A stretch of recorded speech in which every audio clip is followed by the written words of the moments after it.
Hei vaan kaikki. Tää on ihan saatanan kiusallista, mutta ehkä mä yritän tehdä tän nyt. Eli viimeinkin täällä ei ole ketään, olen yksin.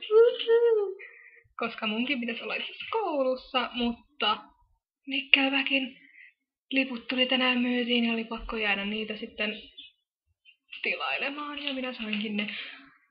I'm so happy! Ja näin, eli sen takia olen täällä nyt yksin ja vittu tätä on kauheeta puhua kameralle, kun tää tuntuu niin tyhmältä, mutta ei se mitään. Mennään suoraan kysymyksiin ennen kuin mä yritän keksiä jotain tosi muuta hauskaa small talkia tässä. Eli ensimmäisenä multa on kysytty, no okei, näköjään ihanainen pikkusiskoni on vaatinut, että mä tanssin kameran edessä. Itse pyysit.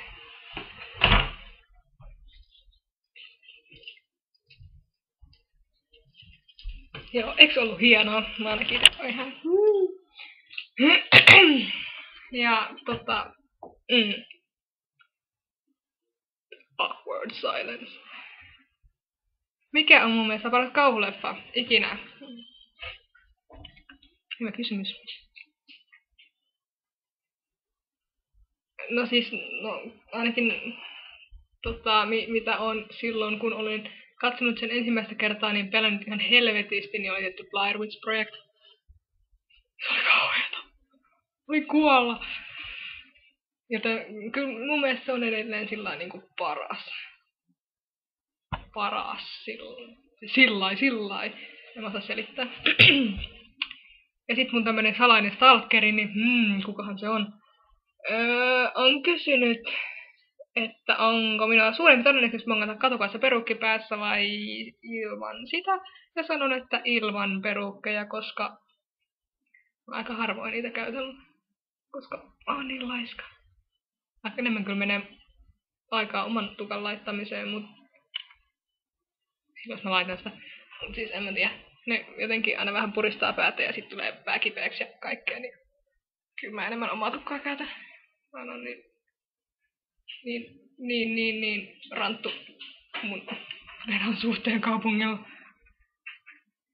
Ja sitten on kysytty kans, mistä mä oon käynyt ottamassa lävärini ja leimoni. No kai huulikorut. Tämä on käyty ottamassa Kuusankoskella. Jone X:ssä, vai mikähän Joan X, miten liian lausutaan. Ja nämä. Missähän hitos minä olin? Mä tais olla Kouvolan Star House. Maybe. Ja tämä pienoinen täällä oli Kouvolassa kans. En muista liikkeen nimen, se oli joku. Siellä tehtiin kynsihommia ja tämmösiä liikanslävärit. Ja taivu. Tämä. Ja myöskin tämä on otettu Vantaan Koivukylässä Hellhound Tattoossa. Emma teki. Se on hyvä. Sitten tulee paljon kysymyksiä. Suosikki elokuvani. Miksi suosikki juttu? Mä en usko suosikkeihin, mä uskon hyviin juttuihin, asioihin. No, tykkään esimerkiksi, katsottiin just Australia, se on aivan ihana, tykkään katsoa sitä vaikka monta kertaa. Moulin Rouge, Sormusten herrat, Disneyn leffat ja vaikka mitä muuta. Musta tuntuu nyt, että mulla on miljoona muutakin jää vastaamatta, tai siis keksimättä, mutta tällainen paineen alla. Niin, en tiedä, mut niitä on monta. Ja lempinäyttelijä. No mä osaan sanoa, että mun lempinaisnäyttelijä on melkein kyllä Nicole Kidman. Tai Kristen Stewart. Baby. Mut on niitä muutakin hyviä. Ja mielestäni hyvänäköisiä julkkiksia. Kristen! Mila kunis! Ja monta muuta. Mäkin helpompi sanoa, että ketkä ei ole hyvännäköisiä. No kaikki kopparit, ne on aina hyvännäköisiä. Miten teidän Fretti tulee toimeen kissojen kanssa? Ei hyvin.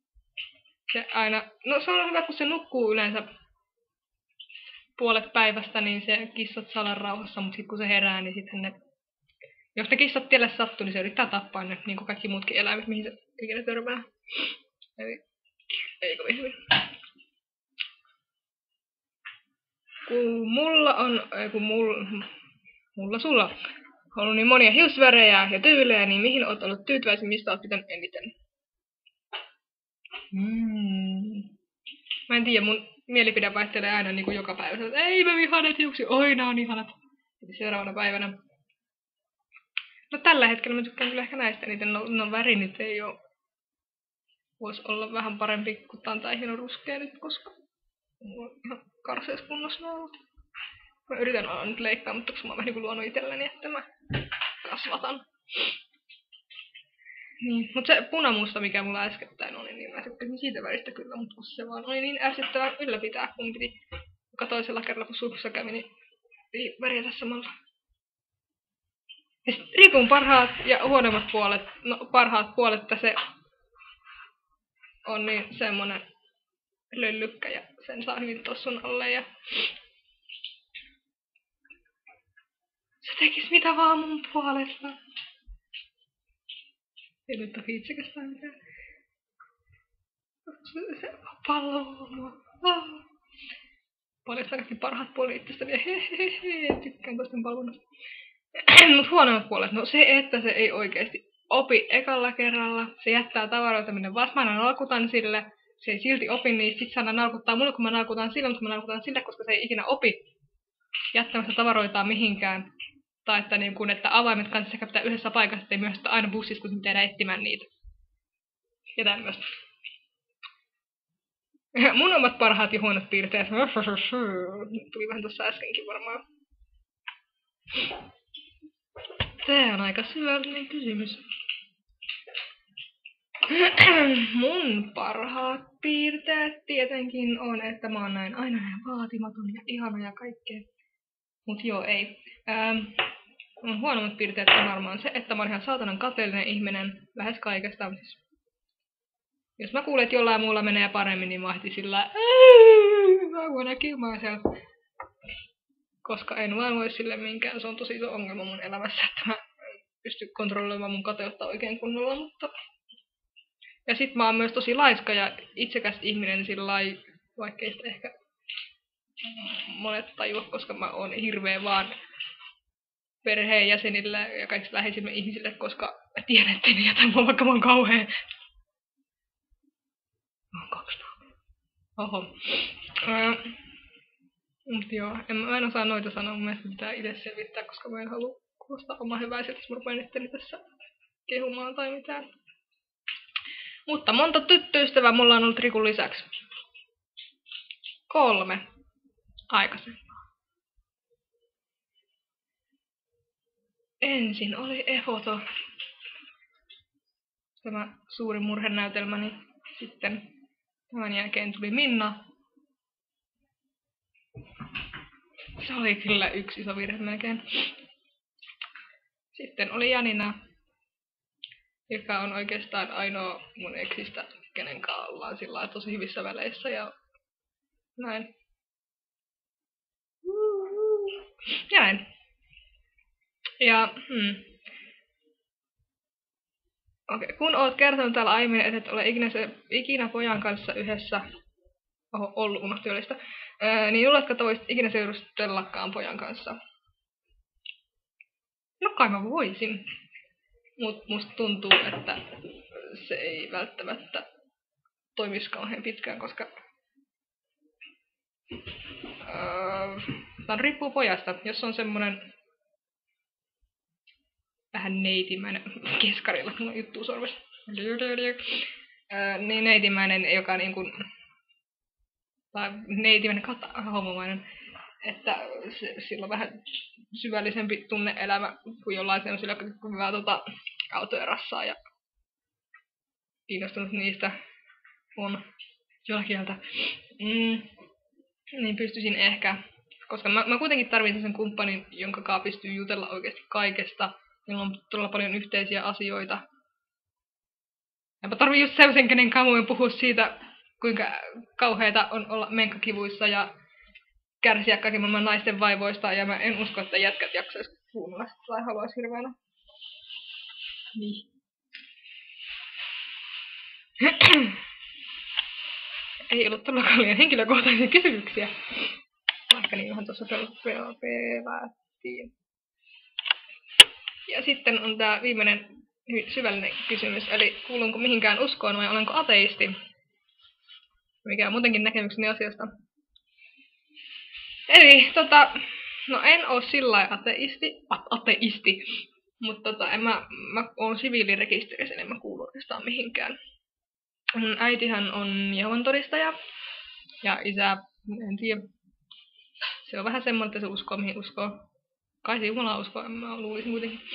Mut joo, eli äidin kautta on saanut tosi uskonnollisen koulutuksen, kasvatuksen. Mun koko ajan tekee näitä tää. Sori. Niin. Eli mä olin 16-vuotiaaksi asti mä aika lailla niin kun äidin kasvatuksessa sillä olin, että olin juuri tätä, että hommat on syntiä ja näin, koska mä uskon sokeasti kaikkea, mitä mulle kerrottiin. Ja kuolen, anteeksi. Niin, ja sitten 17-vuotiaana mä aloin itse sillai pikkuhiljaa ajatella asioita itse, muun muassa sen jälkeen, kun huomasin ihastuneeni tyttöön ja kärsin kaiken maailman itse syyllistyskaudet. Mä oon homo ja motton perseestä ja näin. Ja siinä oli se vaihe, kun maailmankuvani muuttui ja aloin ajattelemaan itse, mutta joo. Kyseenalaistan tosi paljon kaikkea uskon asioita sekä uskomattomuusasioita. Uskottomuus. Mitenhän se menee? Mut joo. Eli kyllä mä niinku uskon Jumalaan, mut toisaalta oon vähän epäileväinen ja mun tää Jumalakuva ja uskomus on vähän erilainen kuin niin sanottu normi. En mä tiedä mikä se on. Hei kissa, tuu tänne.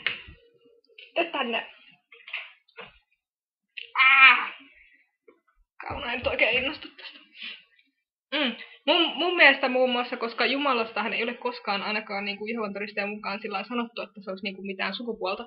Kutokamera, vittu sä oot paskaa pois. Niin mun Jumalan kuva on tosissaan semmoinen, että se on joku androgyyni olento.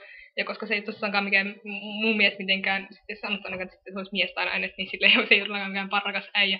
Mä kuvittelen niin androgyyninä jonain kaunis kasvoisena olentona siellä ja muutenkin vähän sadistisena tyyppinä, koska kovana Sims-fanina olen huomannut, miten kiva se on oikeasti leikkiä Jumalaa ja aiheuttaa vähän kärsimystä ja näin. Ja katsoa, mitä ihmiset tekee, niin mä voisin kuvitella, että se olisi aika samanlaista siellä ylhäällä taivaissa leikkiä Simsia ihmisillä ja katsella, mitä niille käy.